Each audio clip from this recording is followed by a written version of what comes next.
Meanwhile, Joseph was led into Egypt. And Potiphar, a eunuch of Pharaoh, a leader of the army, an Egyptian man, purchased him from the hand of the Ishmaelites, by whom he was brought. And the Lord was with him, and he was a man who prospered in everything that he did.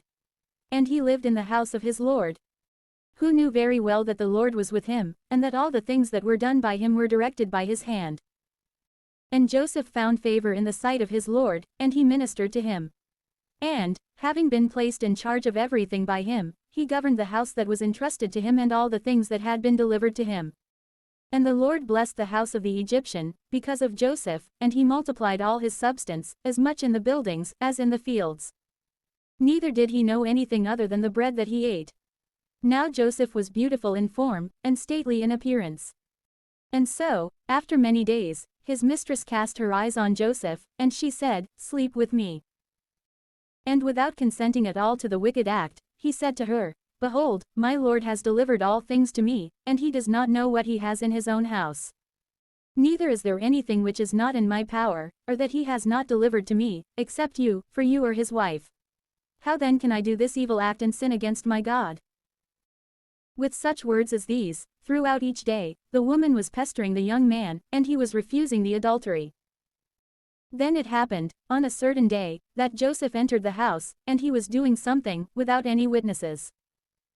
And she, grasping the hem of his garment, said, "Sleep with me." But he, leaving behind the cloak in her hand, fled and went outside. And when the woman saw the garment in her hands and herself being treated with disrespect, she called to herself the men of her house, and she said to them, "Lo, he has brought in a Hebrew man to abuse us. He entered toward me, in order to join with me, and when I had shouted out, and he had heard my voice, he left behind the cloak that I held, and he fled outside." As a proof, therefore, of her fidelity, she retained the cloak, and she showed it to her husband, when he returned home. And she said, "The Hebrew servant, whom you have brought into me, approached me to abuse me. And when he had heard me cry out, he left behind the cloak that I held, and he fled outside."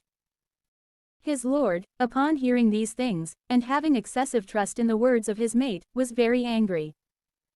And he delivered Joseph into prison, where the prisoners of the king were kept, and he was enclosed in that place.